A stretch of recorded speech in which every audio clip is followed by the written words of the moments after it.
Imagine estar no meio do oceano, sem sinal ou terra nenhuma à vista e sozinho. Tamara Klink e seu Sardinha, o barco, cruzaram o Oceano Atlântico e fizeram história. A Sardinha não pôde vir, mas Tamara tá no Provoca de terça, 10 da noite. Quando a gente olha o que foi exposto na Semana de Arte Moderna.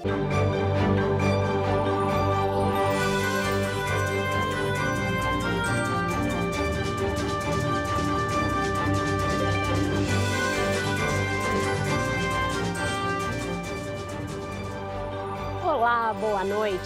Sejam muito bem-vindos ao Roda Viva. Estamos no ar para todo o Brasil, pela TV Cultura e emissoras afiliadas, e conectados ao mundo por meio das nossas plataformas digitais. Com o rápido avanço da nova onda de Covid-19, provocada pela variante Ômicron, uma pergunta passou a ser mais frequente nas pesquisas científicas e também nas conversas do dia a dia. Por que algumas pessoas, mesmo expostas ao vírus, não se contaminam? A nossa entrevistada está à frente de um minucioso estudo genômico com mais de 80 casais para tentar entender que fatores ajudam a tornar alguns indivíduos os super resistentes. Para falar sobre como a genética é uma das chaves para a superação da pandemia, mas também a respeito de outras pesquisas que ela coordena e da importância do financiamento científico no Brasil, está no centro do Roda Viva nesta noite a geneticista da USP, Maiana Zates. Graduada em Biologia pela Universidade de São Paulo, tem mestrado e doutorado em Genética, também pela USP, além de pós-doutorado pela Universidade da Califórnia. Os estudos iniciados no Brasil e complementados nos Estados Unidos a levaram a liderar uma frente de pesquisas na área de distrofias musculares progressivas e a criar a Associação Brasileira de Distrofia Muscular, da qual é diretora-presidente. Em outra frente, foi pioneira nas pesquisas sobre células-tronco no Brasil, um campo que abre perspectivas de cura para inúmeros males.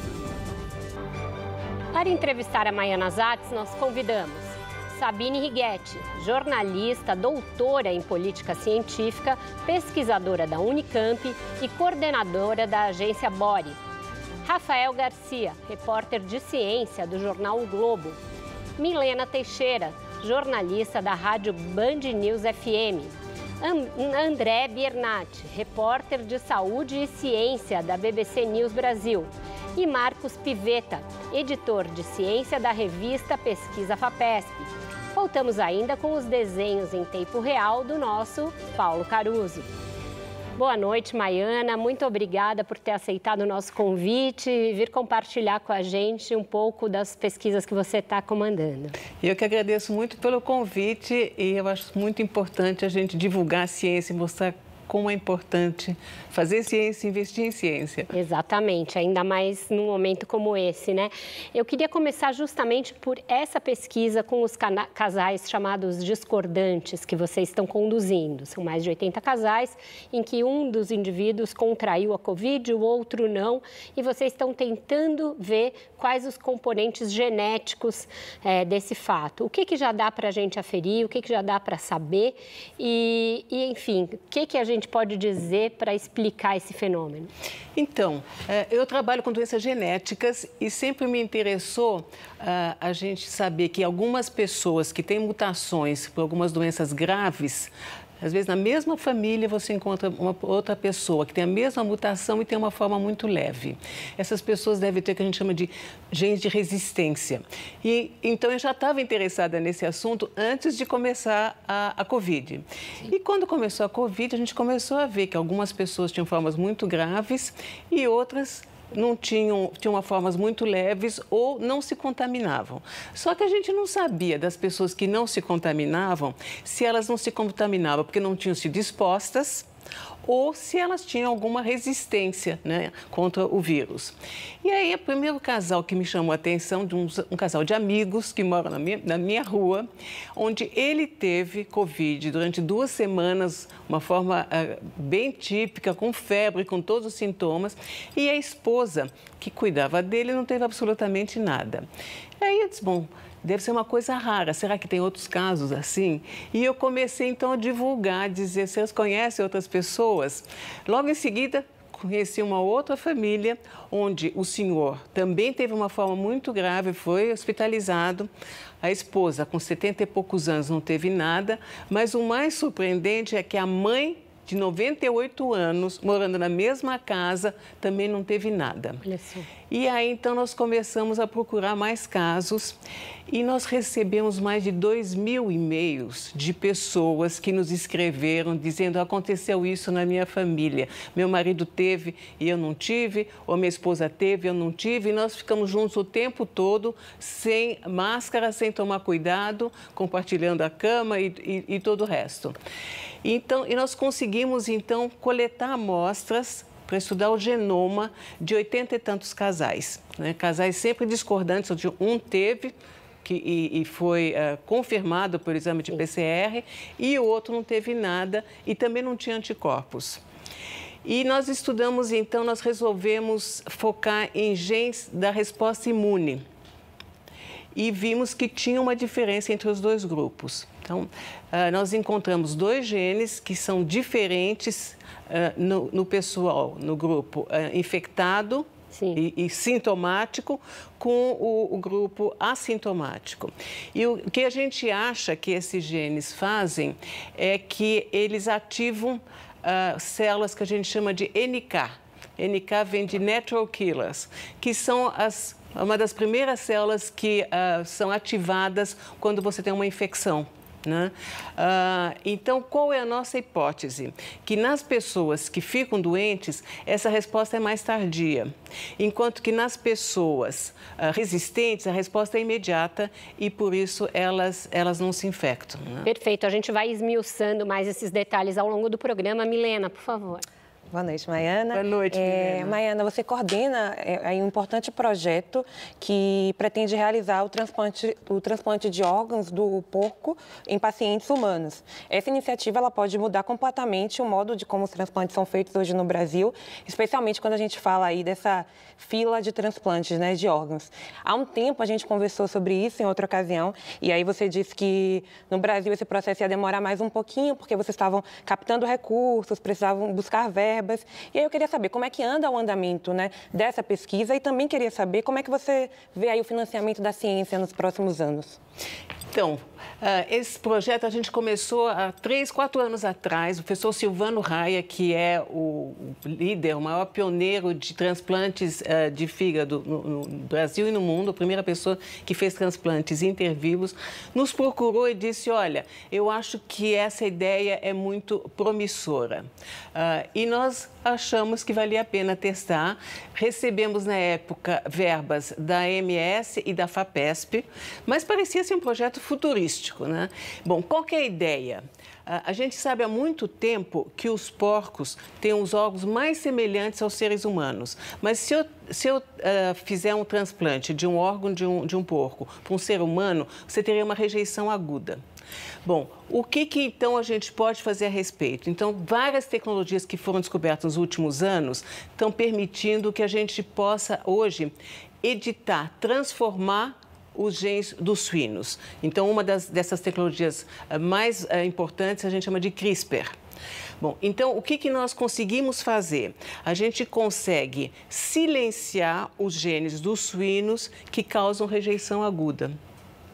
E com isso, então, é possível a gente ter porcos que a gente chama com esses genes editados, e esses porcos, então, vão poder ser doadores de órgãos, né?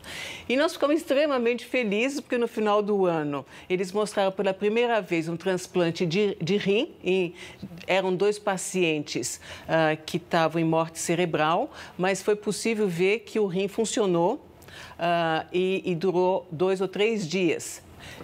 E isso animou, então, um outro grupo a fazer o primeiro transplante cardíaco de um coração de suíno para um paciente, agora um paciente vivo. né? E o que esse trabalho, esses pesquisadores fizeram? Além de silenciar os genes que causam a resposta imune, eles também editaram outros genes, que são genes humanos, e inseriram no DNA do porco. E também um gene que diminui o crescimento, porque os suínos chegam a 300, 400 quilos. E aí você não quer ter um coração muito grande, porque ele não caberia na cavidade torácica, né, de um ser humano. Bom, cada dia que passa é uma vitória, né? Porque esse paciente foi transplantado no dia 7 de janeiro e ele ainda está vivo, então já são 3 semanas. E só para lembrar, o primeiro transplante que foi feito de coração pela equipe do Barnard na África do Sul, o paciente viveu 18 dias só. Então, nós já estamos numa vitória muito grande em comparação com esse paciente. Bom, a gente imagina que com isso a gente vai poder zerar no futuro as filas de transplantes, né? Porque esses porcos com genes editados, eles vão poder servir para doar rim, para doar coração, para doar pele, para doar córnea. Então, vai ser uma coisa assim, realmente uma revolução, né, na história dos transplantes. E uma outra coisa que eu acho muito importante a gente lembrar é que toda vez que uma pessoa recebe um transplante, obviamente que é uma alegria enorme, mas do outro lado, muitas vezes, tem uma história de luto. Alguém que morreu, né, para doar um órgão. E em relação aos porcos, a gente não vai ter isso, né? Existem os grupos do contra que dizem, será que é ético você criar porcos para doar órgãos? Ora, se matam milhões de porcos todos os dias para comer, né? Como é que a gente vai questionar, né, se é ético doar órgãos? Ótimo. Em relação, então, a recursos, a gente está batalhando para conseguir mais recursos. Nós estamos assim, muito otimistas que a gente vai ter esses recursos para fazer o que a gente chama de uma Pig Facility, que vai ser lá no IPT. O que é essa Pig Facility? É um biotério extremamente sofisticado, vamos dizer, do ponto de vista científico, porque a gente vai poder criar os porcos num ambiente absolutamente estéril, como se fosse uma sala de cirurgia, né? E, bom, então, esse primeiro caso desse transplante do cardíaco, né, que foi anunciado nos Estados Unidos, para nós foi uma alegria enorme, porque de repente se viu, não, esse não é mais um projeto futurístico, né? Nós estamos com uma coisa muito próxima de acontecer. Certo. Sabine, por favor. Maiana, boa noite. Boa noite. Eu tenho um monte de perguntas sobre Covid, pandemia, mas eu vou dar um passo atrás primeiro. Você participou de um trabalho de formiguinha lá em 2005, quando a gente conseguiu a aprovação da Lei de Biossegurança, que viabilizou as pesquisas com células tronco embrionárias. Eu me lembro de você em Brasília, falando com congressista, e depois no Supremo, que considerou as pesquisas constitucionais, né? E você distribuindo o panfleto, dialogando. E na época houve uma grande discussão ética, religiosa, mas ainda assim as pesquisas foram aprovadas. Você acha que no Brasil de hoje, se a gente tivesse essa discussão hoje, as pesquisas com células tronco embrionárias passariam? Uma boa pergunta. Eu acho difícil que tivesse passado, porque naquela época que foi muito interessante é que houve debates públicos com cientistas, né? E a gente teve a possibilidade de mostrar os argumentos a favor e os argumentos contra, né? E outra coisa que foi fantástica foi o apoio da mídia, né? A mídia acreditou na importância, a mídia abriu espaço para os cientistas falarem e isso fez toda a diferença, né? E foi muito bom, porque a partir daí muitos projetos foram iniciados com células-tronco. E hoje a gente trabalha muito pouco com células-tronco embrionárias, mas nós aprendemos com as células-tronco embrionárias o segredo de como fazer todos os tecidos no laboratório, né? Porque, lembrando, todos nós fomos uma célula só algum dia, né? Juntou óvulo, espermatozoide e fomos uma célula só. Essa célula começa a se dividir e, de repente, ela começa a se diferenciar. E uma célula vai virar fígado, outra vai virar osso, outra vai virar sangue, né? Qual que é o segredo, né, que a célula recebe para dizer você vai ser tal tipo de tecido? E isso a gente já aprendeu e está aprendendo ainda com células tronco-embrionárias. E hoje, então, a gente consegue reprogramar células. Eu posso pegar a célula do teu sangue, reprogramar no laboratório e fazer qualquer tecido do teu corpo. E isso está sendo fantástico para as pesquisas na área médica, da regeneração de tecidos. Então, vai permitir avanços muito grandes. Então, valeu muito a pena a gente brigar, né, por essas pesquisas. André. Professora Maiana, boa noite. Falando também em retrospecto, né, ano passado a gente completou 25 anos da clonagem da ovelha Dolly e ano que vem vamos completar 20 anos do término do projeto Genoma Humano, que foram grandes marcos que saíram na imprensa, renderam manchetes. Passadas essas duas décadas e meia desses feitos, né, como que a senhora vê assim, os grandes avanços, né, que foram prometidos por esses fatos, né, como que eles viraram realidade na prática hoje em dia? Bom, então, primeiro a clonagem da ovelha Dolly, que mostrou pela primeira vez que a partir de uma célula diferenciada você poderia fazer um ser completo, né? Que na época foi uma ovelha inserida em útero. Né? E isso foi uma revolução nas células tronco. E, por exemplo, esse projeto que a gente vai fazer agora dos porquinhos com genes editados vai depender de clonagem também. Uma vez que a gente consegue um porquinho editado, a gente vai fazer clones desses porquinhos. Né? O projeto Genoma Humano, também nós estamos vendo os primeiros frutos agora. Né? Inclusive, nós terminamos agora um sequenciamento de uma coorte de mais de 1.000 pessoas idosas de mais de 60 anos da nossa população, que é o maior banco de dados da América Latina de idosos. Né? Só para você ter uma ideia, nós achamos 2 milhões de variantes genéticas que não estavam nos bancos internacionais. Por quê? Porque a nossa população é muito miscigenada.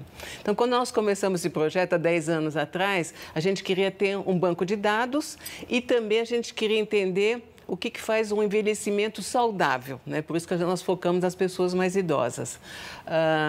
E 2 anos atrás, a revista Cell escreve, olha, a gente precisa muito sequenciar os genomas de outras populações, porque os bancos de dados internacionais só têm dados de europeus. Né? Vou dar um exemplo da importância disso.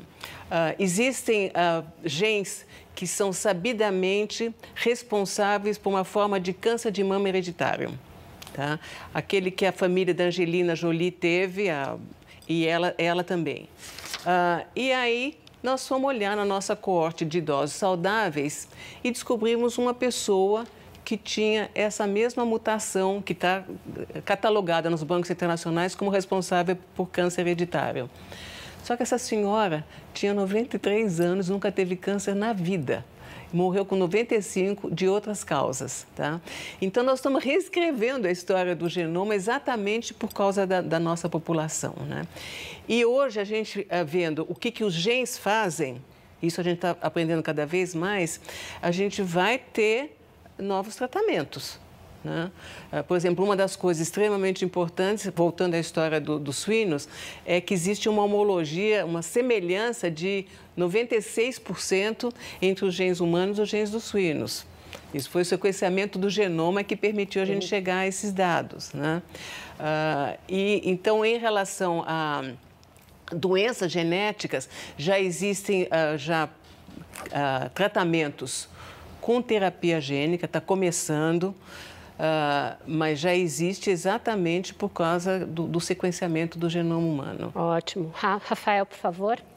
Obrigado. Professora Maiana, a senhora foi muito atuante mesmo na década passada no debate que criou a Lei de Biossegurança no Brasil. E na época o que estava mais em questão eram realmente as pesquisas com célula-tronco e clonagem. E agora a senhora está participando com o Dr. Silvano Raia desse projeto para usar órgãos de porcos. A Lei de Biossegurança no Brasil, como ela está hoje, e os comitês de ética em pesquisa, a CONEP, eles têm maturidade suficiente para debater o que vocês estão pretendendo fazer agora? Isso seria possível de aprovar ou precisaria abrir uma discussão com a sociedade como vocês fizeram naquela época? Eu acho que sempre tem que abrir uma discussão com a sociedade. Eu acho extremamente importante conversar com a sociedade para eles entenderem o que nós estamos fazendo, né? E para poderem opinar. Porque na época eu me lembro que diziam que a gente ia arrancar perninha e bracinho de fetinho, né? E aí eu tinha uma imagem muito impactante de um embrião, que era o que a gente queria, né? Um embrião desses congelados, dentro de um buraco de uma agulha, mostrando o tamanho, então mostrava o tamanho real, né, do que a gente queria estudar. E eu acho, nesse sentido, muito importante justamente ter os debates, a gente ter o apoio da ciência para poder conversar com a população e para ela poder se posicionar, né, bem informada. E nesse sentido, mesmo naquela época, eu acho que a pressão da sociedade foi muito importante para convencer os parlamentares a aprovar as pesquisas. Marcos? Boa noite, Maiana. Eu gostaria de voltar ao tema da pandemia e falando um pouco dessas suas pesquisas na área de genética, com esses casais em que um teve o vírus e outro não. O que dá para dizer, o que a gente pode colocar na conta da genética como fator de proteção para as pessoas? É possível dizer, pelo seu trabalho e por outros estudos? E mais uma questão, a gente vê que nessa pandemia, quer dizer, o vírus, a forma dominante do vírus vai mudando, né? A gente teve a Delta e agora é uma epidemia basicamente da variante Ômicron. Os estudos feitos no passado com as outras variantes continuam valendo? Como que se faz esse trabalho de transformar o conhecimento que foi feito com uma variante com a atual, que é a Ômicron? Bom, boa pergunta. Nós estamos agora recontactando os casais, não só os 80 que fizeram o genoma, mas os 1.000 e tanto que nos escreveram, para saber se alguém mais foi infectado com a Ômicron. A gente já teve pelo menos 2 casos de pessoas que não se infectaram com a Delta, apesar de estar junto do marido sem proteção, e pegaram a Ômicron depois de 3 vacinas. Então, a Ômicron está nos dando um baile, para dizer a verdade, né? Nós estamos aprendendo o tempo todo. Então, o que a gente está vendo? Que uma pessoa que pode ser resistente a um tipo de vírus pode não ser a uma variante do mesmo vírus. Isso é o tempo, né? A gente vai ter que continuar pesquisando para poder entender melhor esses mecanismos de resistência. Em relação à idade, a gênero, tem diferenças que podem ser generalizadas? Sim, então, a idade, a gente sabe que a idade aumenta o risco por causa das comorbidades, mas a gente coletou uma amostra de 100 pessoas com mais de 90 anos, inclusive 15 centenários, que tiveram ou formas muito leves ou ficaram assintomáticos apesar de expostos. Essas pessoas vão nos dar uma resposta muito importante. O que nós vamos fazer com essas pessoas? Nós selecionamos alguns centenários e nós vamos, a partir do sangue, derivar linhagens desses centenários no laboratório, então linhagem pulmonar, muscular, neurônios, né? E infectar no laboratório com o vírus Delta, que a gente sabe que é o mais patogênico, e a Ômicron. E ver o que acontece, né? Por que eles são resistentes. Agora, esses centenários que acho que vai nos dar as respostas mais importantes em relação à resistência, né? Porque as pessoas me perguntam, como é que você explica que um centenário conseguiu resistir? Eu digo, exatamente porque ele é centenário, né? Exatamente. Sabine? Maiana, quem deve fazer mapeamento genético, por quê? E queria saber se você estuda seus próprios genes. Não, não estudo. Nunca nem deu uma olhadinha? Não, não. Eu acho que ninguém do nosso centro estudou os próprios genes. Eu acho que só deve fazer o mapeamento quem tiver alguma doença genética na família, né? O risco de ter uma doença genética. Mas existe uma outra faceta importante e que nós estamos agora discutindo com o secretário da Saúde. É testar casais em idade reprodutiva. Tá? Por que isso? A gente sabe que existe pelo menos 2.000 doenças que têm uma herança que a gente chama de recessiva. que quer dizer uma herança recessiva? Que a criança, para ter a doença, ela precisa receber um gene da mãe e outro do pai para aquela mesma doença. E todos nós somos portadores de genes recessivos, mas, infelizmente, você só descobre depois que você tem a primeira criança afetada, né? Então, qual a nossa proposta? Você sequenciar o genoma desses 2.000 genes de casais em idade reprodutiva. Os espaços de eventos culturais, esportivos e também de lazer. E aqui você encontra Nossas dicas culturais. Aquela famosa resenha, né? A famosa resenha da semana. De segunda a sexta, 7h20 da noite. Vocês gostam de Metrópolis? Aqui estamos no lugar certo. Metrópolis. Sexta, a coisa toda aqui tá preta. E isso é muito bom. Estação Livre, um espaço dedicado à diversidade, à resistência e à equidade.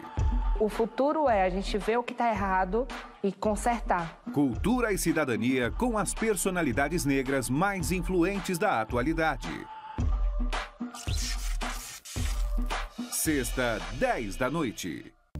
Imagine estar no meio do oceano, sem sinal ou terra nenhuma à vista e sozinho. Tamara Klink e seu sardinha.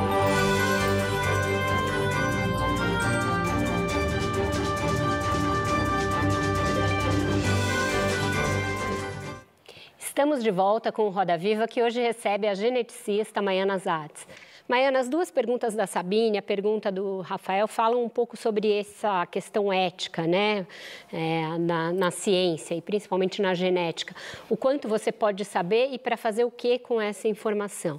Você estava respondendo a ela que casais em idade reprodutiva podem fazer o seu mapeamento, sequenciamento genético para saber a predisposição de crianças a algumas doenças.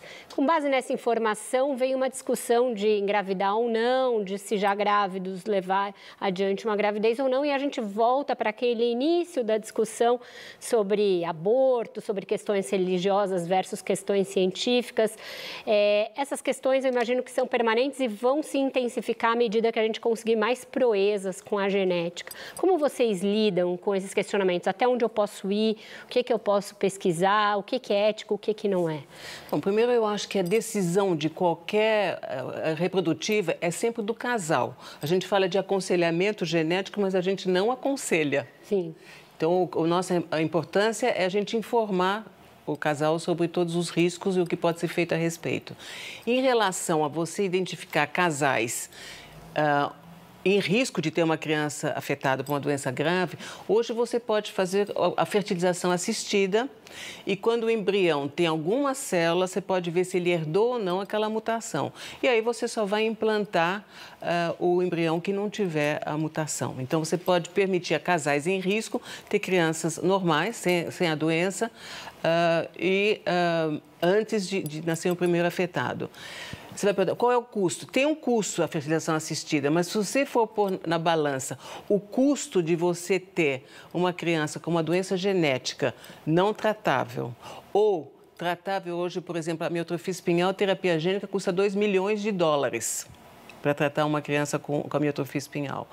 Então, ainda o custo da fertilização assistida ainda é muito, muito pequeno em comparação. Sem contar o custo emocional, né, para a família de ter uma criança com uma doença, muitas vezes, não tratável, né? Certo, está aberta a roda. Maiana, eu queria que você esclarecesse para o nosso público para que doenças genéticas existem testes hoje realmente confiáveis que você pode fazer e ter realmente uma posição... Testes diagnósticos? Isso, de predisposição de doenças. Então, existem as doenças que a gente chama de monogênicas, onde um único gene é responsável, e isso a gente tem uma assertividade muito grande com o estudo do genoma e do exoma. A gente consegue diagnosticar a maioria das doenças genéticas. Nós temos painéis com mais de 6.000 genes, onde de uma vez só você pode pesquisar todos esses genes. Agora, quando você fala de doenças complexas, como, por exemplo, hipertensão ou o diabetes de adulto, onde você tem vários genes atuando, aí é muito mais difícil você fazer um diagnóstico. E a gente acredita que o caso da resistência à Covid também é uma herança complexa, que tem vários genes atuando, né? Porque se fosse um gene só, seria uma coisa muito mais rara. E para doenças degenerativas neurológicas, Alzheimer e suas correlatas? Então, Alzheimer, você tem formas hereditárias, mas que são muito raras, 10%. 90% dos casos são também de uma herança complexa. Então, você tem alguns genes de predisposição, mas o fato de você ter um gene de predisposição não quer dizer que você vai ter, né? Você aumenta o risco. A mesma coisa que vamos dizer genes de hipertensão. Você tem pessoas que têm uma predisposição e, com ambiente desfavorável, vão desenvolver hipertensão. E outros que podem fazer tudo errado e não vão ter, né?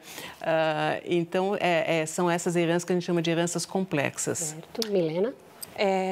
Maiana, hoje a gente tem projetos de pesquisas que unem a genética à ancestralidade, mapeando de onde nós viemos. Esses projetos eles são importantes quando a gente pensa também nas questões identitárias, especialmente quando a gente fala, por exemplo, da população negra do Brasil. A gente sabe que veio de África, mas a maior parte da população não sabe de que lugar, de que país da África veio. O que eu queria saber de você é, como você acha que a genética pode ajudar a nossa história, a contar essa nossa história com mais precisão, inclusive para reparar essa população, né? Então, a genética está trabalhando nisso. A gente trabalha muito com genes de ancestralidade e que é muito importante, primeiro, saber a origem, porque, por exemplo, a população africana que veio para o Brasil é diferente da população africana que foi para os Estados Unidos, né? Então, a gente saber a origem. E toda vez que você acha, por exemplo, uma mutação nova, você não sabe se aquela mutação é característica daquela população ou se ela tem a ver com alguma doença genética. Tá? Então, é muito importante. Toda vez que a gente está estudando genes de doença, a ancestralidade é extremamente importante a gente estudar. E por isso que o genoma dos brasileiros está sendo tão importante. André? Professora Maiana, a senhora comentou sobre as terapias gênicas e recentemente a gente testemunhou a chegada das primeiras, né, aprovadas no Brasil para atrofia muscular espinhal e para distrofia hereditária da retina. Só que tem a discussão que a senhora comentou do preço, né, que é um preço muito alto, acho que é o mais alto da história da medicina, e tem o fato de serem doenças raras, né, pouco frequentes na população. É possível pensar num futuro de a gente ter terapias gênicas para doenças cada vez mais frequentes na nossa população e, além disso, claro, com um preço mais amigável?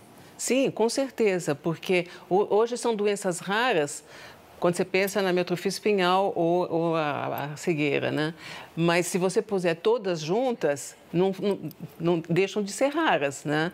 E vão ter que diminuir os preços, porque ninguém vai poder pagar essas fortunas. O que acontece? Esses laboratórios que investem nessas doenças raras, eles querem ter o lucro máximo no mínimo de tempo, né? E eu acho muito bom que comece a ter competição, e começa a ter. E aí eles vão ter que baixar os preços, né? Porque é o futuro. A terapia gênica para algumas doenças vai ser o futuro, mas ninguém consegue pagar $2 milhões, né, por um tratamento. Rafael? Professora, durante a pandemia, as pesquisas de biologia molecular que mais tiveram impacto foram as que culminaram na criação das vacinas de RNA. E aqui no Brasil já existem alguns grupos de pesquisa trabalhando com isso, mas o país não tem ainda capacidade de produção dessa tecnologia. A senhora acha importante que se amplie no seu campo de pesquisa pessoas que saibam lidar com isso e que o Brasil aprenda de fato a desenvolver e produzir esse tipo de vacina?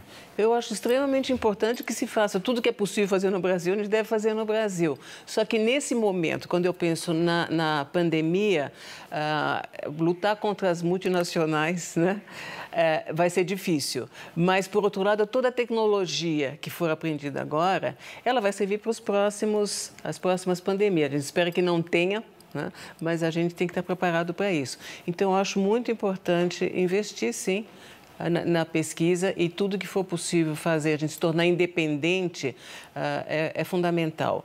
E, aliás, uma outra coisa que eu tenho brigado desde que eu comecei a pesquisa, que até hoje eu não consegui mudar, é a importação de reagentes. A gente leva meses para importar reagentes. Enquanto, por exemplo, nos Estados Unidos, se eu tenho uma ideia, no dia seguinte eu tenho todos os reagentes para fazer aquela pesquisa, aqui às vezes você leva meses para conseguir os reagentes para fazer um projeto. E eu sempre pergunto por que a gente não pode importar reagentes como se importam livros?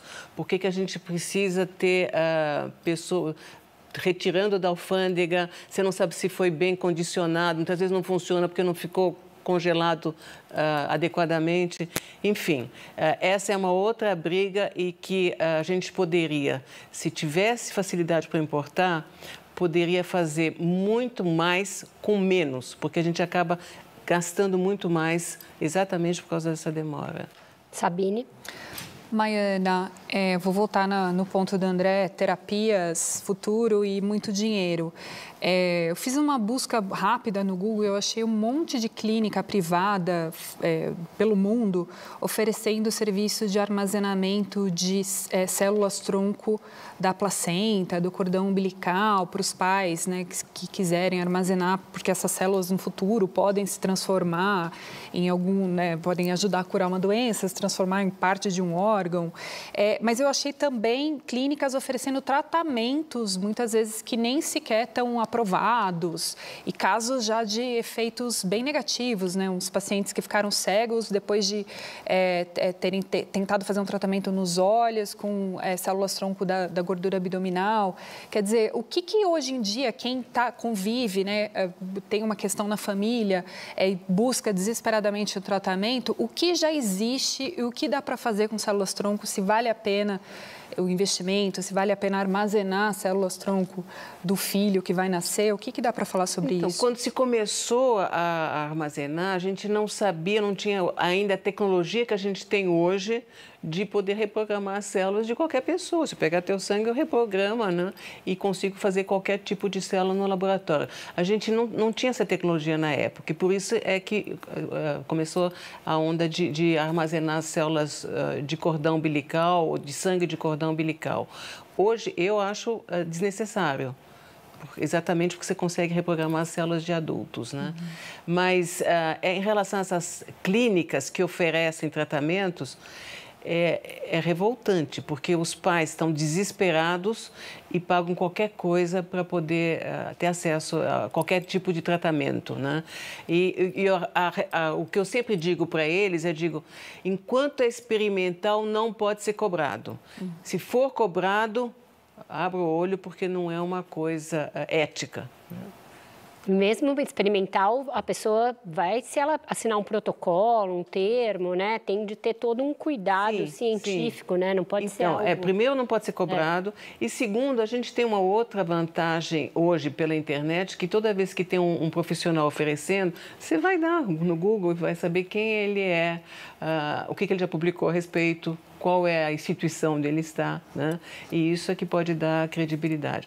O que a gente parece poder concluir de todas essas nossas conversas é que as pessoas estão em busca de não morrer, se possível não envelhecer e, se possível, que seus filhos não tenham nenhuma doença. É uma sociedade absolutamente diferente dessa que a gente vive hoje em dia, que a gente está convivendo, inclusive, com a pandemia. Não é meio distópico pensar nesse futuro de todo mundo saudável, doente, uma coisa deu defeito, você vai lá, faz uma reposição da sua célula.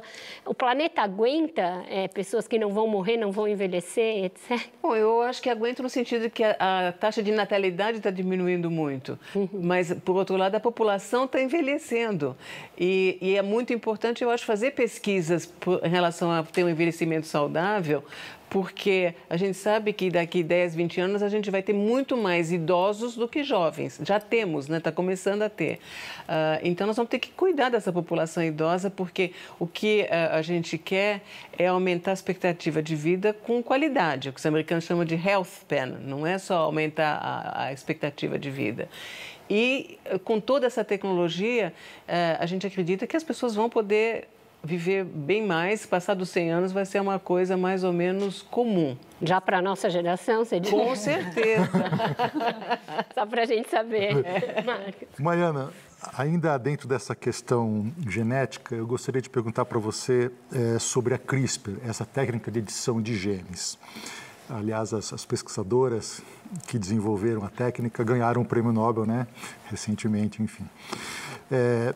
É uma técnica já madura para ser aplicada no ser humano? E seu grupo domina já essa técnica? Há grupos no Brasil que dominam essa técnica? Sim, a gente está trabalhando com isso há muito tempo. Só que a gente está trabalhando em linhagens celulares. A gente não injetou em ninguém, apesar que já começaram tratamentos com CRISPR. O que acontece com o CRISPR? As dúvidas que a gente tem é que quando você está editando um gene, você quer ter certeza que você vai alterar só aquele gene e que, ao acaso, você pode alterar outros genes que não tem nada a ver com o teu alvo. Então, é isso que a gente tem que controlar antes de começar a oferecer isso para a população. Mas já existem algumas formas de câncer que estão sendo tratadas com CRISPR. Aqui no Brasil, não? Não, lá fora. Não no Brasil, lá fora. Estados Unidos? E eu acho que é muito promissor, Agora, o grande debate ético é a história de editar genes em embriões. Não sei se vocês lembram que teve um escândalo com um chinês, né, que editou genes contra o HIV em 2 gêmeas que foram inseridas em útero, né? E isso foi um escândalo, primeiro, porque exatamente a gente não sabe se, ao acaso, você poderia estar alterando outros genes, né, que não tem nada a ver com o HIV. Aliás, também HIV, hoje em dia, tem muitos meios de evitar sem precisar editar genes. Mas a outra grande preocupação é que no momento que você está editando um gene num embrião, você vai transmitir isso para as próximas gerações. Então, por isso, todo esse debate ético, né? Desculpa. Só terminar o meu pensamento. Por outro lado, eu defendo que se faça pesquisas em embriões que têm mutações genéticas, né? Porque hoje, quando você tem um embrião com mutação genética, você descarta aquele embrião, né? Para não ter a doença. E se a gente pudesse editar, alterar o gene em vez de descartar, seria fantástico. Mas a gente precisa pesquisar embriões para conseguir isso. Embriões que não vão ser implantados, deixar isso muito claro, né? Só no laboratório.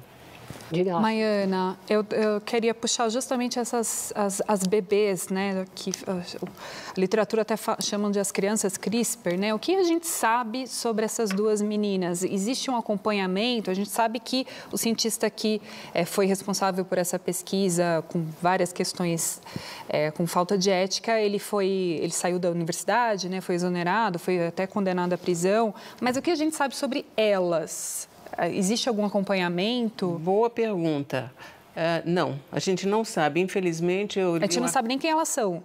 Não, quer dizer, algumas pessoas sabem, mas justamente para preservar a identidade delas, eles não, que eu acho certo, ninguém divulgou quem elas são. Por outro lado, pelo que eu li, não sei se estão fazendo um acompanhamento que deveria ser feito, porque eu acho que é uma coisa extremamente importante saber o que está acontecendo com elas, justamente para saber se não houve problemas em outros genes, além do HIV. E eu li também que, além das 2, parece que um outro bebê também teve os genes editados, e ninguém sabe também desse bebê o que está acontecendo. Uhum. A China, né? Uhum. Milena? Maiana, eu quero voltar um pouco agora para falar sobre o coronavírus, né? A gente viu que ao longo aí da pandemia o vírus teve mutações, a gente tem hoje a variante Gama, tem a Delta, tem a Ômicron que está aí e talvez várias outras que a gente nem conheça. Essa última tem provocado sintomas mais leves. Quando a gente conversa com o infectologista, ele fala, poxa, as pessoas que chegam aqui agora chegam com mais dor na garganta, as pessoas que não têm mais aquelas doenças respiratórias mais graves. Em que medida podemos dizer que isso tem relação com a vacinação, com a característica da variante Ômicron, ou a gente também pode pensar que o vírus está se adaptando ao nosso organismo, porque para ele também é interessante que a gente continue existindo? Exatamente. Acho que é uma mistura de tudo, né? A vacina, com certeza, tem um papel muito importante. E o que a gente sabe hoje da Ômicron, que parece que ela não infecta as células do pulmão, ela fica nos tratos respiratórios superiores. E por isso que ela é muito mais transmitida. E o vírus é muito inteligente, né? inteligência para ele, vírus, não para nós, né? Ele tem a tendência de querer se transmitir. Se você tiver uma coisa muito grave e a pessoa não tiver contato com outras pessoas, como, por exemplo, o ebola, é mais difícil ele ser transmitido. Então, o ideal para o vírus é dizer, eu vou fazer uma coisinha leve, todo mundo vai circular e eu vou poder ficar transmitindo para todo mundo, né? E o vírus fica feliz com isso, né? Mas eu queria comentar uma outra coisa que a gente descobriu em relação ao coronavírus, que foi bem interessante, é que a gente viu que os homens transmitem muito mais que as mulheres, né? E aí a gente ficou em dúvida se era por causa do comportamento, porque os homens têm menos tendência, desculpe, de usar máscara e distanciamento, ou se era uma coisa biológica, né? E uma colega minha, Maria Rita Passos Bueno, ela conseguiu montar um teste para medir o coronavírus na saliva. E o que ela viu? Comparando homens e mulheres, quando você faz a coleta nasofaríngea, não tem diferença entre homens e mulheres. Mas na saliva, a carga viral é 10 vezes maior nos homens do que nas mulheres. E isso explica por que eles transmitem mais, né? Mas isso por alguma característica fisiológica da saliva dos homens ou porque eles falam mais? Ou... Não, a gente não sabe, porque foi uma coisa que a gente viu que tem 10 vezes mais como os homens também falam muito, a gente fala que são as mulheres, né? Mas a gente não concorda, né, Vera? A história de que as mulheres é que falam demais. Ainda sobre essa questão do vírus inteligente, eu já vi você usar essa expressão em outras entrevistas e a pergunta da Milena vai muito nessa linha. Essa mudança de ele não mais infectar tanto os grupos de risco do início e tá buscando outros grupos, agora notadamente as crianças que demoraram mais a ser vacinadas, faz parte dessa característica de adaptabilidade do vírus. Sim, a ideia é que o vírus, com o tempo, vai se tornar que nem um vírus de resfriado, vírus de gripe, né? E a gente vai ter que aprender a conviver com ele, né? Em vez de fazer vacina só contra a gripe, a gente vai fazer contra o coronavírus também. Aqui os homens estão muito pouco falantes, vai, Rafael? Vou deixar todo mundo entrar, mas agora eu vou passar a falar. Só porque a gente falou que os homens falam. Professora, a senhora, voltando para o assunto da dificuldade de se fazer ciência no Brasil, a senhora mencionou aqui o problema da dificuldade de importação de reagentes, insumos, e não vi a senhora reclamar hoje da chamada fuga de cérebros. Como que está isso na sua área de pesquisa?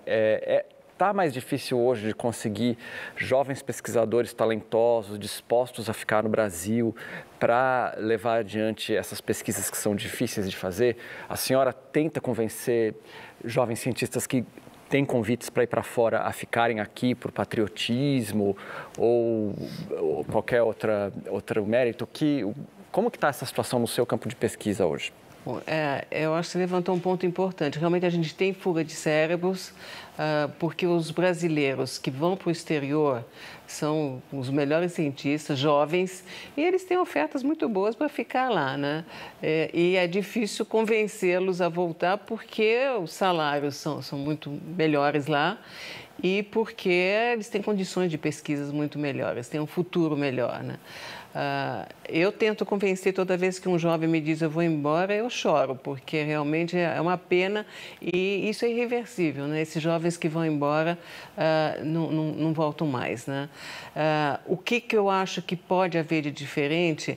Eu acho que a gente precisa ter muito mais investimento da iniciativa privada, e que ocorre muito nos Estados Unidos, em pesquisa. Então, por exemplo, nessa pesquisa do coronavírus, pela primeira vez nós tivemos investimento da JBS, que nos ajudou a fazer essa pesquisa dos casais e desenvolver esse teste na saliva. Então, eu acho que precisaria ter um incentivo do governo para a iniciativa privada dar mais dinheiro para a pesquisa e aí os que são talentosos teriam mais chance de ficar e ficar numa condição melhor, né? Hoje, se você quiser dar dinheiro para a pesquisa, e estou dizendo, não é porque uma empresa diz eu quero dar porque eu tenho interesse nesse assunto, mas simplesmente por dizer, olha, eu quero ajudar a ciência. Você paga 4% a mais do imposto de renda, não é? Então, o desincentivo total, né? E isso é uma coisa que precisava mudar no Brasil. André. Professor, voltando para a questão da pandemia, né, acho que uma grande intersecção que a gente teve entre a pandemia e a genética foram as vacinas, né, as de RNA, da Pfizer, Moderna, de vetor viral, né, que usaram essas informações e esse conhecimento na genética para desenvolver uma solução que, enfim, a gente vê os resultados, né, na realidade. A senhora acha que todo esse conhecimento, essa tecnologia que foi desenvolvida agora e chegou, né, na realidade de todos nós, pode impactar outras doenças e outras áreas da medicina também? Com certeza, porque toda essa tecnologia de RNA e de DNA vai poder ser aplicada em doenças genéticas, em terapia gênica, sem dúvida. E mesmo porque quando se investiu nos países desenvolvidos em toda essa tecnologia de DNA e RNA, eu acho que as pessoas não estão pensando só em vacinas, né? Querendo justamente desenvolver essas tecnologias. E por isso que se chegou às vacinas tão rapidamente, né? Todo mundo dizia, não é impossível você fazer uma vacina em menos de 4 ou 5 anos. Mas foram anos de investimento nessas tecnologias para se chegar às vacinas. E por isso que se conseguiu tão rápido, né? E tem gente que me diz, são os espaços de eventos culturais, esportivos e também de lazer. E aqui você encontra Nossas dicas culturais. Aquela famosa resenha, né? A famosa resenha da semana. de segunda a sexta, 7h20 da noite. Vocês gostam de Metrópolis? Aqui estamos no lugar certo. Metrópolis. Sexta, a coisa toda aqui tá preta. E isso é muito bom. Estação Livre, um espaço dedicado à diversidade, à resistência e à equidade. O futuro é a gente ver o que está errado e consertar. Cultura e cidadania com as personalidades negras mais influentes da atualidade. Sexta, 10 da noite.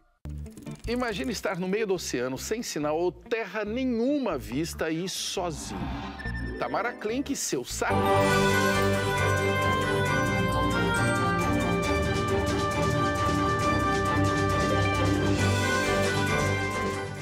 Estamos de volta com o Roda Viva com a geneticista da USP, Maiana Zatz.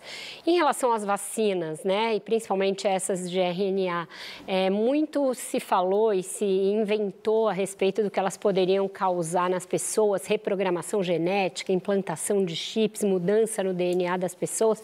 Isso explica um pouco o movimento antivacina que a gente nunca teve no Brasil e que agora, embora não seja majoritário, ganhou algum espaço. De uma vez por todas, Maiana, para quem está nos assistindo, que é público leigo e que confia nas vacinas de um modo geral, não tem perigo nenhum, é isso? Não, risco zero. O único perigo que a gente tem é que a gente não sabe quanto tempo a gente vai ter essa proteção, quanto tempo vão durar os anticorpos. É a única coisa. E todo mundo vacinou seus filhos contra sarampo, cachumbo, a rubéola, nunca ninguém questionou isso, né? Por que agora está se questionando, né? É uma grande bobagem.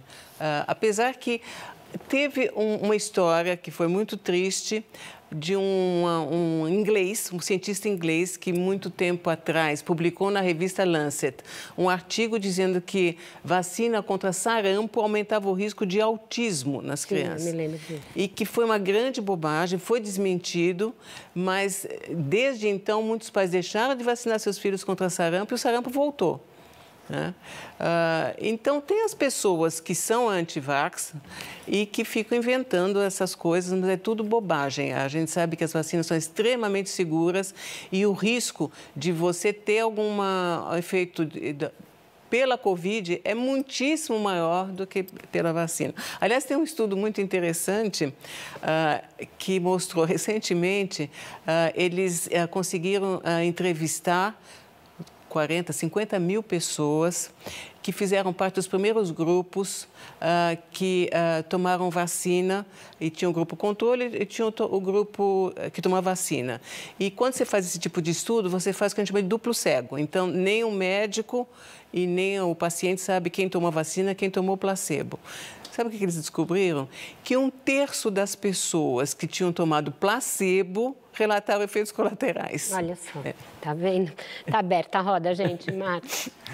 Maiana, como que você convence uma pessoa que não quer tomar a vacina a tomar a vacina? Você tenta convencer essa pessoa com argumentos racionais? Você acha que isso passa mais pelo plano emocional? Eu tento, eu já consegui convencer algumas pessoas. Como convence os cientistas? Mas tem pessoas que são inconvencíveis, mas eu consegui mudar a cabeça de algumas pessoas. Com que tipo de argumento? Justamente mostrando isso, né? Contando que todo mundo já vacinou seus filhos, que naquela época ninguém questionava, né? E que os efeitos de ter uma Covid, os efeitos negativos são muitíssimo maiores do que você ter um efeito colateral por causa da vacina.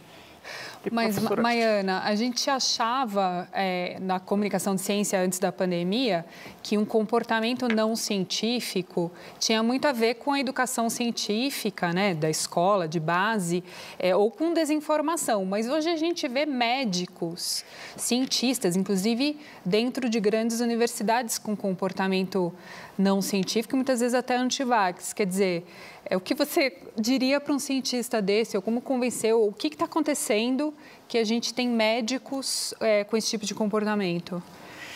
Eu acho que não são cientistas, são médicos, mas não são, nem todo médico estuda e tem argumentos sólidos, né?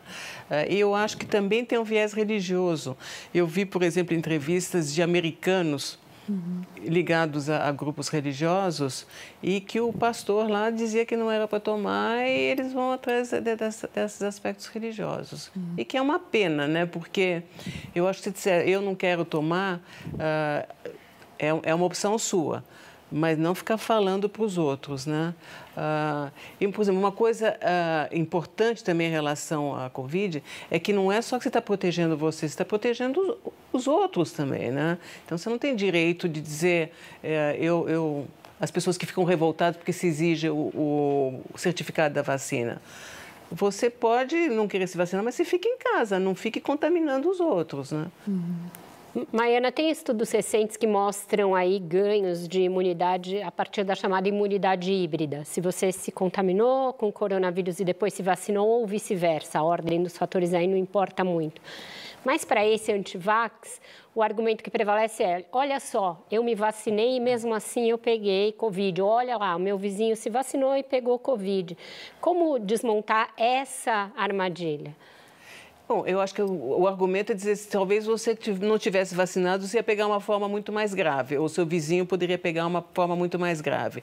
Ou então existe também aquelas pessoas que são resistentes, mas se a pessoa não foi testada, ela não sabe se ela é resistente, né? Agora, um argumento que eu uso muito é a coisa do cigarro.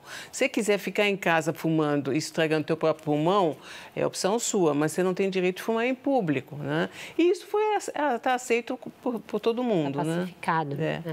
Rafael.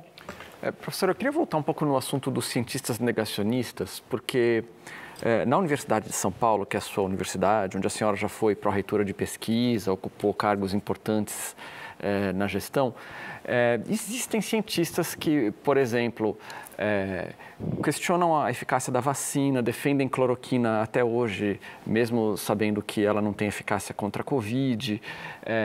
Teve um caso que ficou muito notório, que foi o caso da fosfetanolamina, que era uma falsa droga contra o câncer que, na verdade, não funcionava.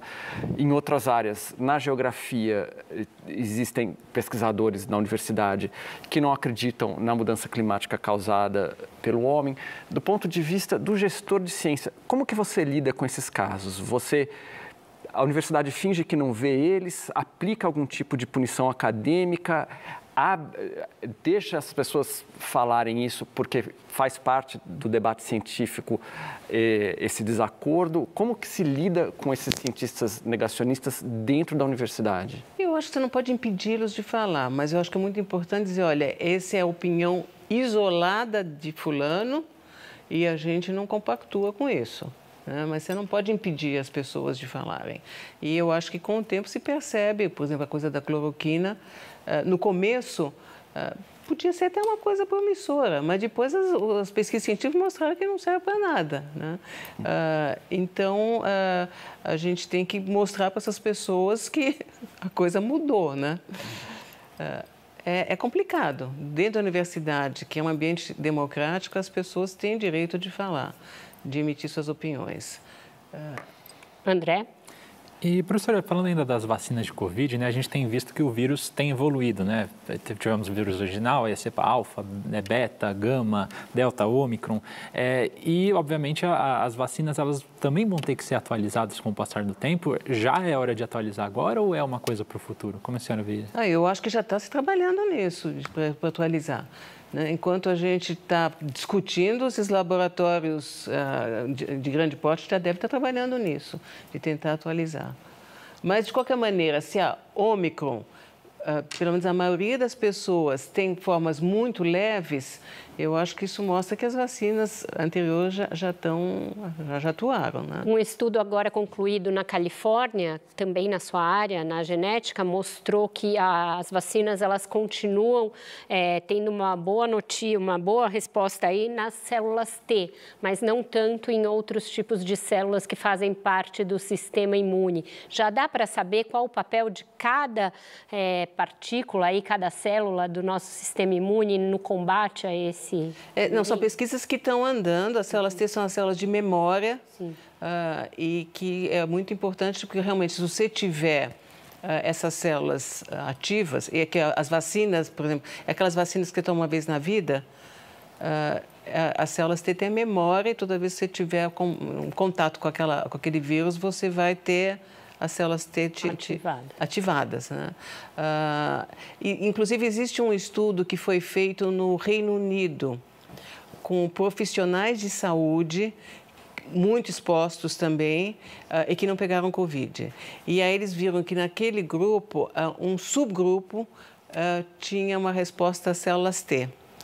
E por isso que eles não pegaram. Só que quando eu pensei nos nossos casais, pessoas que trabalham em hospitais e com saúde têm muito mais chance de estar expostos a outros vírus anteriores, né? E por isso tiveram já as células de memória ativadas, do que os nossos casais, que muitos deles não lidavam com saúde, né? Milena. Maiana, queria falar agora de um assunto do Zika vírus, né? No passado, a gente teve esse vírus super nocivo que, enfim, prejudicou muita gente. Quando afetava as mulheres grávidas, prejudicou especialmente, né, esse grupo aí. E eu já falei com você também no passado sobre um projeto que você tem, na verdade, né, de usar esse vírus para tratar tumores cerebrais. Eu queria saber como é que está essa pesquisa hoje. Nós estamos super animados com essa pesquisa. Então, a pesquisa, assim, a gente começou a estudar o Zika vírus justamente para tentar entender por que algumas crianças nasciam com microcefalia. Quer dizer, apesar de cada caso ser uma tragédia, a gente viu que a maioria das mães infectadas não tiveram filho com microcefalia. O risco era de, no máximo, 10%. Né? E nós conseguimos, justamente com essa tecnologia de reprogramar as células do sangue, nós conseguimos sangue de 3 pares de gêmeos, onde a mãe foi exposta, um teve a microcefalia e o outro não. E nós fizemos no laboratório células neuroprogenitoras, que são as células que vão dar origem ao cérebro. E infectamos no laboratório essas células com o vírus Zika. E com isso a gente começou a entender como é que o vírus Zika se comporta e que ele tinha esse tropismo, esse direcionamento para as células neuroprogenitoras. Né?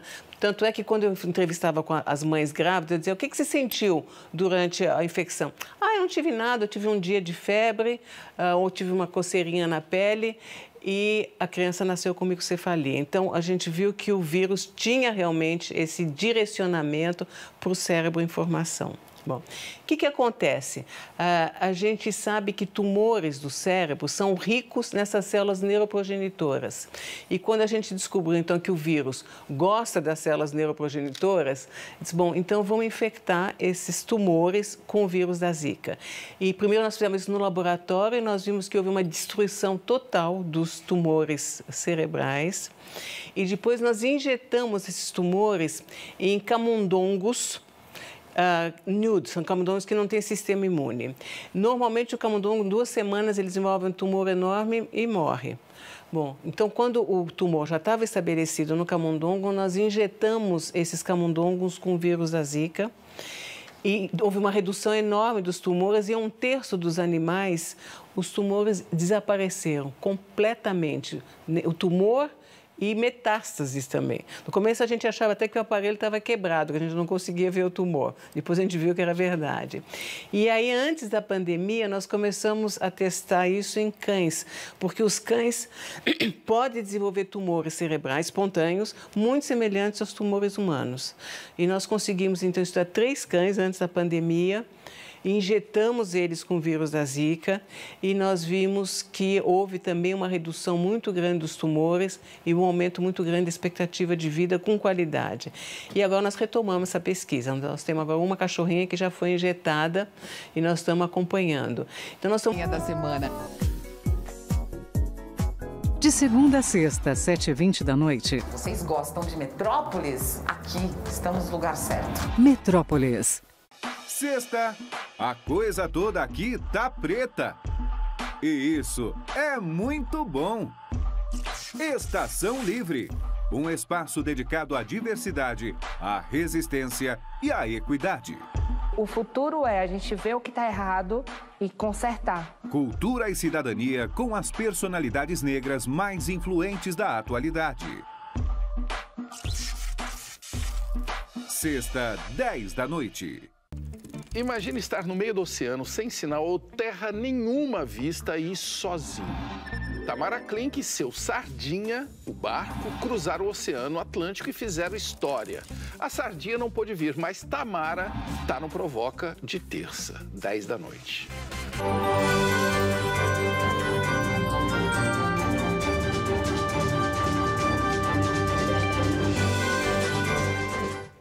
Estamos de volta com o Roda Viva. Maiana, tudo isso que a gente vem descrevendo aqui é maravilhoso, mas requer investimentos. E a gente tem visto nos últimos anos no Brasil um quadro de redução de investimento em ciência e tecnologia. Como reverter essa tendência, né, principalmente esse ano eleitoral, a gente vê dinheiro sendo direcionado para emenda parlamentar, do orçamento secreto, fundo eleitoral, mas não para a ciência, sendo que a gente ainda vive uma pandemia. E se isso é uma realidade que vigora em todo o país ou se tem ilhas de exceção? Então, nós temos muita sorte de ter em São Paulo a FAPESP, que é a Fundação de Amparo do Estado de São Paulo, e que tem financiado todas as nossas pesquisas. Então, mesmo com esse quadro muito triste, né, do resto do Brasil, em São Paulo realmente a gente é uma ilha, vamos dizer, onde nós conseguimos continuar os nossos projetos, continuamos nossas pesquisas graças à FAPESP. E, inclusive, eu acho que uma das políticas muito importantes da FAPESP é esse investimento a longo prazo. Então, a gente tem um centro que a gente chama CEPID, que são Centros de Pesquisa, Inovação e Divulgação, que duram 11 anos. E isso nos permite investir em projetos como, por exemplo, esse da Zika, né, onde a gente vai ver o resultado daqui a alguns anos. Então, mas não tem que ficar todo ano submetendo um novo projeto. Então, a gente acha que tem muita sorte de ter a FAPESP. Eu sempre falo, todo dia eu agradeço, né, que a gente tem a FAPESP e que em São Paulo a gente pode fazer essas pesquisas. Mas a gente tem que torcer para o resto do Brasil. Eu acho que tem que aumentar o investimento em ciência, em pesquisa, porque senão a gente vai ficar sempre a reboque, né, dos países desenvolvidos. Certo. Marcos? Maiana, eu queria fazer uma pergunta um pouco mais geral, tocando em questões da genética, na verdade, falando um pouco da expectativa. A genética é um campo que gera muita notícia e as pessoas veem resultados promissores de pesquisas como essa sua, com o vírus da Zika para tratar tumores cerebrais e acham que, enfim, o que é pesquisa já é quase tratamento. Como lidar com isso? E você acha que as expectativas do público são muito elevadas em relação ao que a genética pode oferecer? E se os cientistas, de certa forma, têm algum papel nesse sentido de talvez inflar algumas expectativas sobre resultados de pesquisa? Enfim, como que é comunicar isso? Mostrar que é uma pesquisa, que pode ser um tratamento, mas ainda não é um tratamento? Eu acho que é muito importante a gente deixar claro, né, que ainda é pesquisa, que pode levar algum tempo até virar um tratamento. Mas quando você lida com pacientes com doenças degenerativas, sem perspectivas, a pessoa ouve o que ela quer, né? Então, muitas vezes, as pessoas realmente aumentam a expectativa e acham que a coisa está mais próxima de um tratamento do que na realidade está. Eu acho que o que é muito importante a gente passar de informação é que nós estamos tentando melhor, que a gente não parou, que a gente está pesquisando, mas a gente não pode prometer que daqui a um mês, daqui a 3 meses, ou sei lá, um tempo limitado para conseguir um determinado tratamento. Você falou numa resposta anterior, acho que é para a Milena, a Omicron está dando um baile na gente. Você acha que às vezes é importante que o cientista demonstre que a gente ainda não sabe tudo a respeito do comportamento de um vírus ou de uma epidemia, uma pandemia, para que as pessoas também entendam que tem um lado que é da ciência, mas tem outro que é do comportamento de todos nós, que temos de manter os cuidados e que temos de seguir aí as outras medidas não farmacológicas, não vacina, etc. Com certeza. Quanto mais você estuda, mais você descobre que tem grandes dúvidas. E eu acho que é muito importante a gente passar isso para a população, que a gente está aprendendo muito, a gente está apanhando com esses vírus e que, sem dúvida, as medidas preventivas são fundamentais. Continuar as medidas preventivas e vacinar.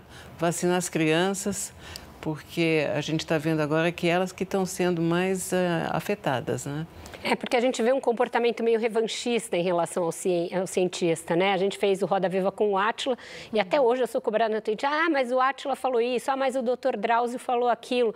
Quando é isso, né? É um vírus novo e a gente está aprendendo na prática, no dia a dia, e na verdade a ciência está sendo até muito rápida para lidar com um vírus tão novo e, como você mesma disse, tão inteligente. Nós temos grandes questionamentos, é muito importante a população saber disso. Mas são as questões que nos movem e que nos fazem pesquisar. É isso que é a mola propulsora, né, da ciência. Claro, sabia. Maiana, eu queria complementar aqui o que a gente está falando. O quanto a gente consegue, na ciência, fazer modelos e fazer previsões. Isso tem acontecido principalmente no ano passado. Cientistas, agora a gente está chegando perto do fim da pandemia, está parecendo festa junina, né? Falam, não, é mentira, e veio a Delta. Aí, não, mas agora, no final do ano, vai arrefecer, o carnaval com certeza já vai estar bem melhor, aí veio a Omicron. Quer dizer, o quanto a gente consegue, de fato, prever, trabalhar com alguma realidade, sendo que o vírus muda e ele pode mudar para um formato, vamos dizer assim, que inclusive pode ter escape vacinal. Quer dizer, o quanto que a gente, de fato, consegue ter uma previsão? Eu acho que não muito, na minha opinião.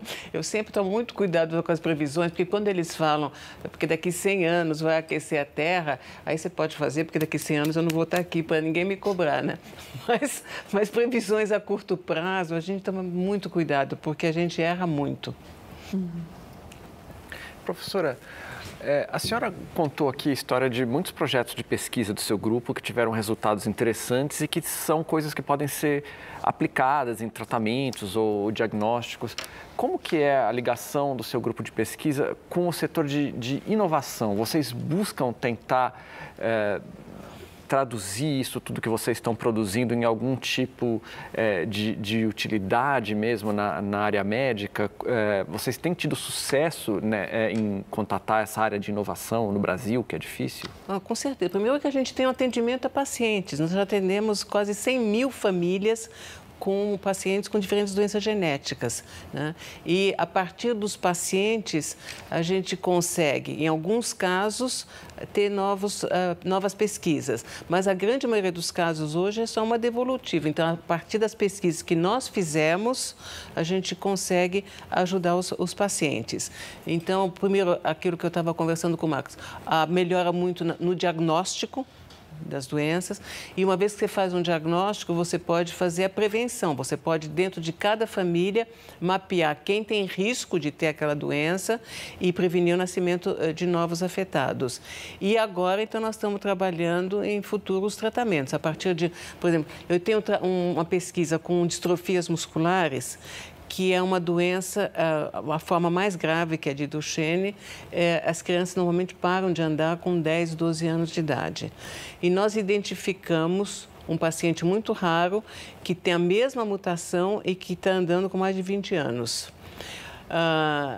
E aí, como era muito raro, eu disse, será que a gente consegue algum outro paciente parecido?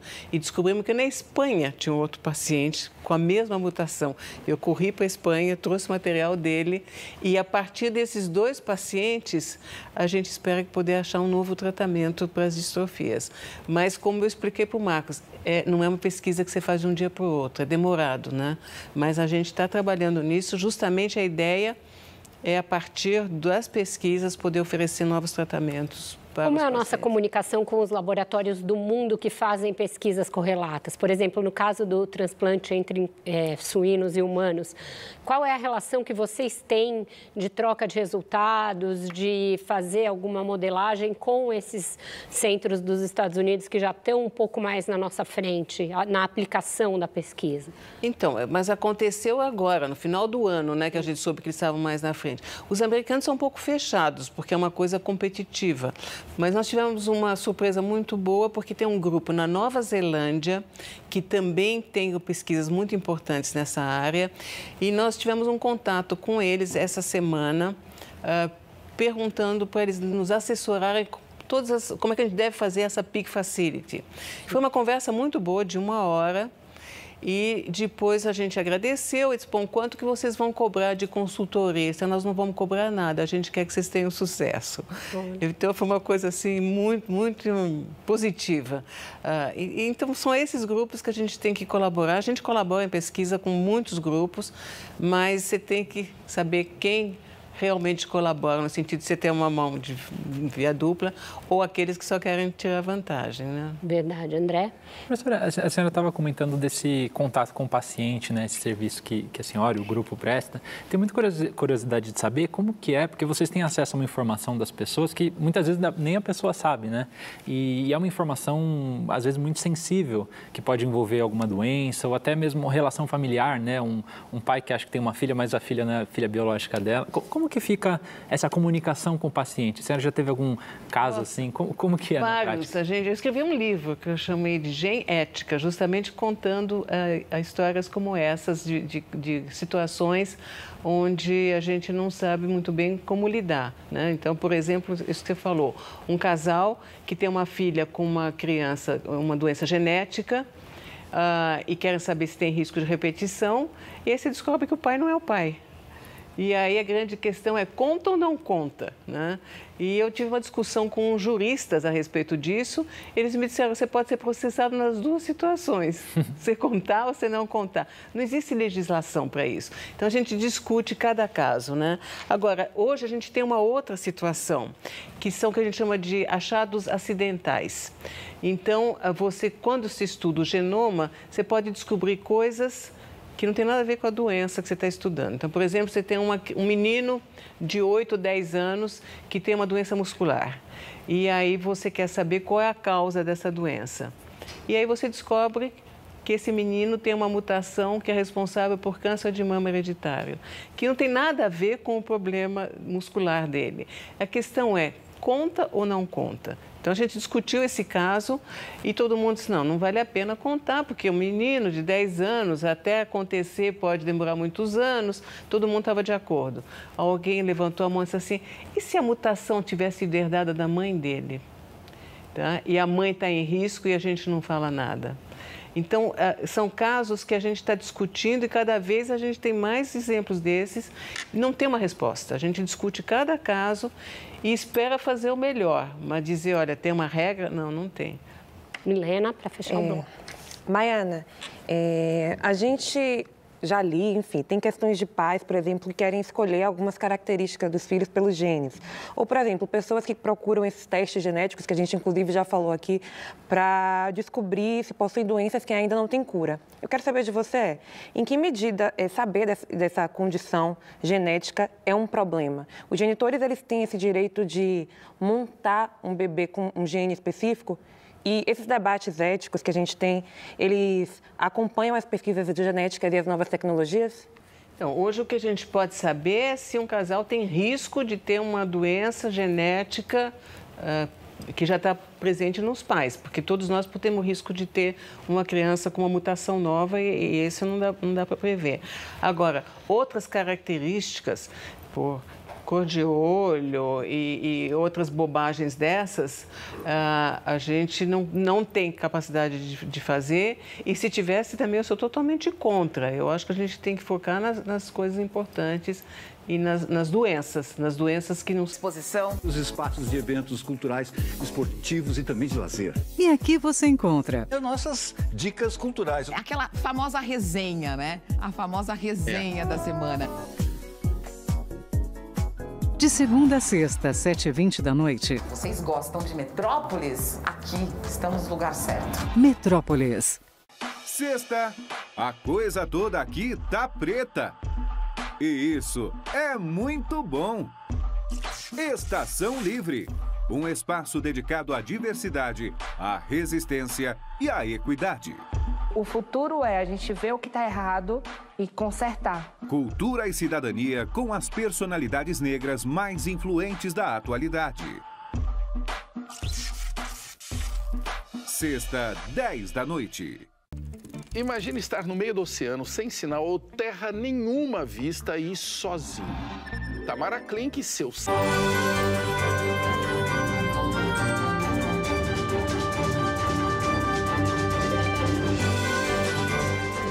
Estamos de volta com o Roda Viva, com a geneticista Maiana Zatz. Maiana, para fazer um fecho sobre tudo que a gente conversou aqui a respeito da pandemia, né? Sobre a dificuldade de se fazer previsões e essa mutações constantes desse vírus. Um dos conceitos que valiam mais ali no início da pandemia, que tinha diferença de percentual, quando a gente ia chegar na tal imunidade de rebanho. A gente está vendo hoje com tanta reinfecção, que é difícil falar em imunidade de rebanho com um vírus ainda tão mutante.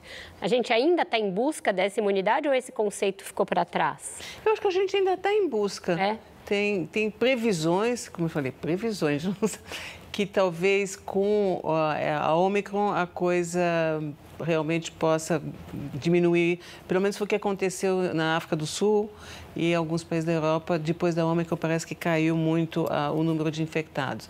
Mas, como eu falei, esse vírus é muito inteligente, de repente ele faz uma nova mutação e a gente não pode prever isso, né? Nesse caso, a gente está falando em uma queda realmente definitiva, aí a gente sairia da pandemia e entraria numa epidemia sazonal, algo assim. Exatamente, como a gente tem de gripe, né? O vírus da gripe é a mesma coisa, a gente não consegue controlar justamente porque ele muta muito e a gente acaba tendo sempre outros casos.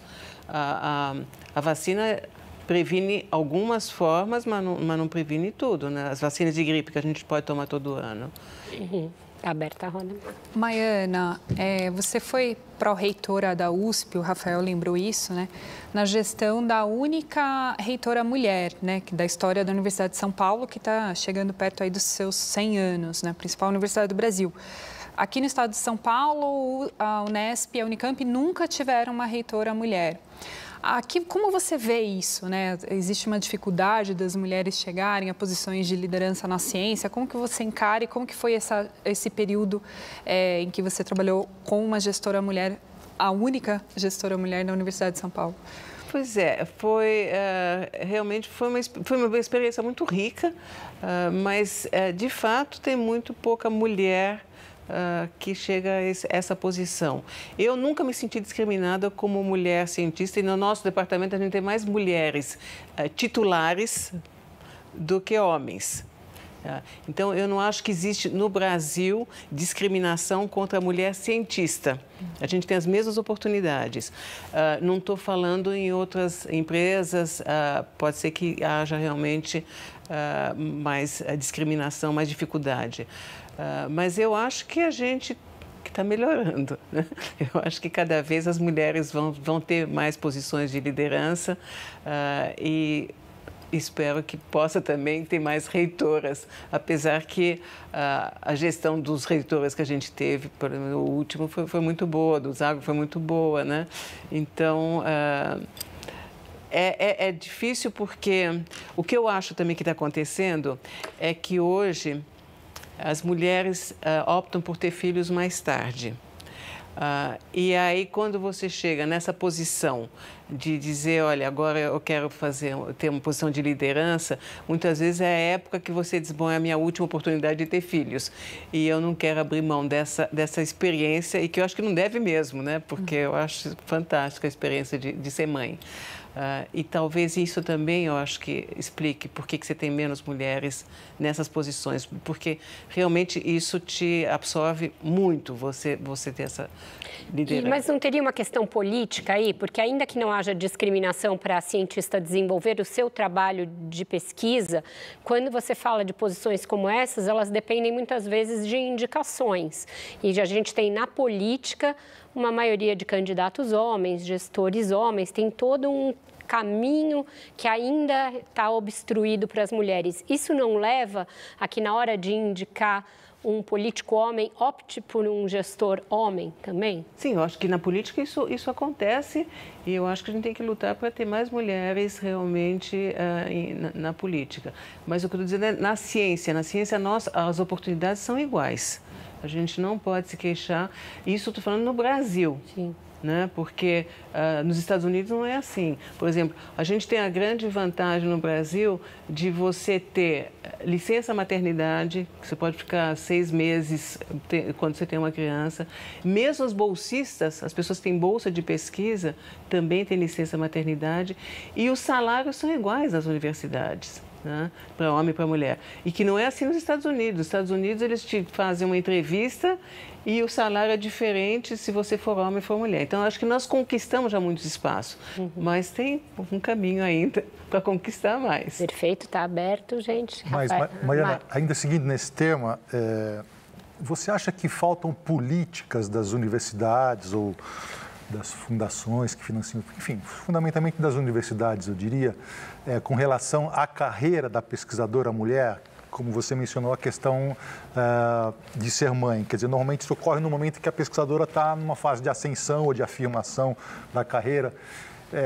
Embora o salário seja o mesmo, como você disse, pode ser que na hora de fazer alguma avaliação, você, por ter sido mãe num determinado momento ou alguma outra questão relacionada ao fato de ser mulher, você teve uma produção menor durante um determinado período da sua carreira, até porque a gente tem a licença maternidade. Você acha que faltam políticas ou você acha que isso é levado em conta quando alguém faz uma avaliação para um determinado posto de chefia, de que, olha, aqui tem uma mulher, ela teve um percurso, teve uma parada ou algumas paradas porque ela foi mãe, porque ela, enfim... Enquanto o homem normalmente não tem essa parada. Você acha que isso está sendo levado em conta ou precisa de alguma política nesse sentido? Eu acho que já está sendo levado em conta. Inclusive, no CNPq, você tem essa possibilidade de escrever, ó, de tal e tal período no teu currículo Lattes, né? Eu diminuí a produção porque foi a época que eu tive filhos. Eu acho que tem que ser levado em conta. Se não for, é um erro. Tem que ser levado em conta porque realmente... É uma fase difícil para a mulher, né? Quando você tem criança pequena, principalmente. Agora, mas a gente tem poucas mulheres em cargos de chefia, de gestão. Isso que é também um pouco de falta de interesse das mulheres? Eu acho que é um pouco falta de interesse, exatamente aquilo que eu estava falando para a Sabine.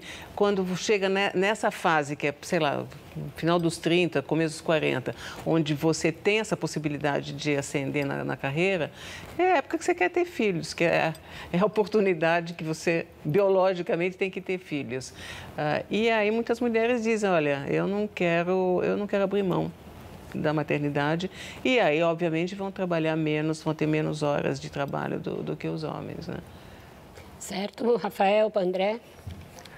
Professora, a senhora é bióloga molecular, geneticista e participou de estudos durante a pandemia que tem a ver com áreas que não são diretamente a sua, epidemiologia, infectologia. E conversando com cientistas, às vezes a gente percebe um certo territorialismo de um infectologista criticar uma geneticista que está fazendo um estudo sobre a área dele, mas que não é a área de formação dela. De médicos, às vezes a gente ouve falar, esse cientista não pode falar falar sobre clínica porque ele não é médico, ele é cientista.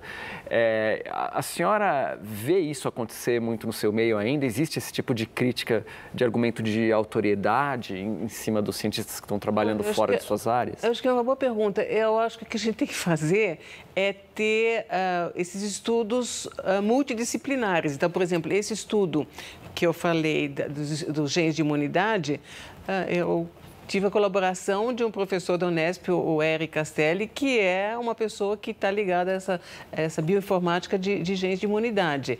Então, é muito importante hoje você realmente agregar pessoas com expertise em diferentes áreas e fazer trabalhos de impacto. Não adianta a gente dizer, olha, eu entendo de tudo e eu vou me meter em tal área. A gente tem que respeitar a expertise dos outros e somar esforços para poder ter trabalhos de mais impacto. Professora, a gente viu durante essa pandemia, né, um fenômeno de muitos cientistas ficarem em evidência, né, na mídia, nas redes sociais. E isso, obviamente, serve de inspiração e modelo para jovens, para pessoas que possam querer trilhar por esse caminho. Mas como se vira um cientista? Como que uma pessoa que, enfim, está assistindo a gente quer seguir por essa carreira? Por onde que ela começa? Uma pessoa que quer virar um cientista e trabalhar na área? Bom, eu acho que é importante justamente falar de ciência para os jovens e mostrar que cientista é gente normal, que a gente não é maluco, que a gente gosta das mesmas coisas, mas que ser cientista é uma coisa, eu acho uma coisa fascinante, porque é um quebra-cabeças que a vida inteira você pode brincar com esse quebra-cabeça, porque a cada questão que você responde, abre-se um leque de novas questões. E felizmente, eu tive muito contato de jovens que me disseram, olha, eu resolvi ser cientista depois de ouvir sua entrevista ou depois de ouvi-la.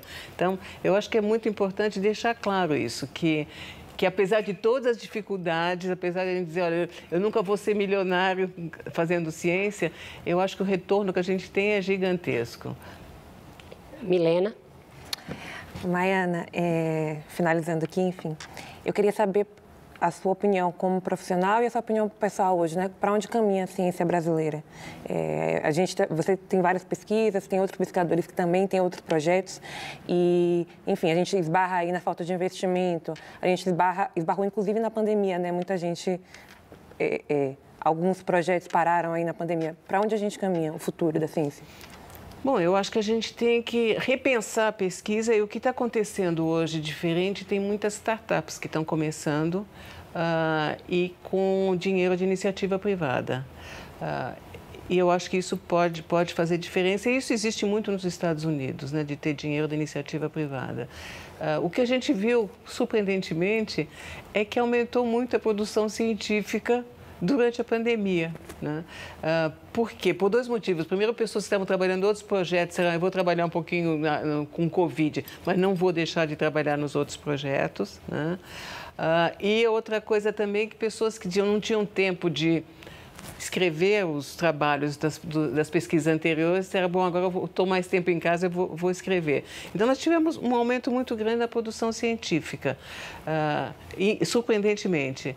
Mas eu acho que a gente tem que mudar um pouco o foco e tentar captar mais dinheiro da iniciativa privada, porque a pesquisa básica, obviamente, ela tem que continuar sendo do governo, de órgãos públicos, mas a pesquisa aplicada, a gente precisa ter mais dinheiro da iniciativa privada. E isso não se dá hoje por falta de interesse da iniciativa privada ou de um certo prurido da classe científica? Não, prurido nenhum.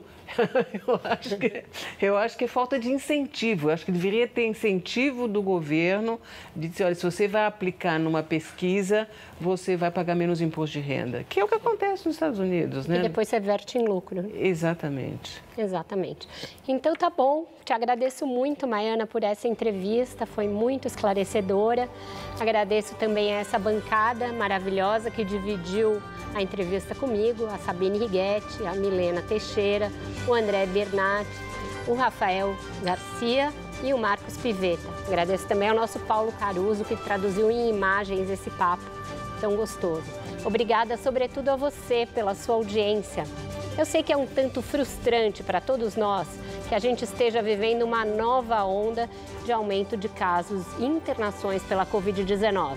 Mas é muito reconfortante ver como as vacinas estão sendo efetivas em proteger contra a forma grave da doença e as mortes, mesmo com novas cepas que vão surgindo. A superação da pandemia dependerá dos avanços diários que a ciência tem feito para entender o comportamento desse vírus, mas também do nosso comportamento diário, de todos os dias, o que a gente faz para se proteger e para proteger aqueles que estão ao nosso lado. A gente vem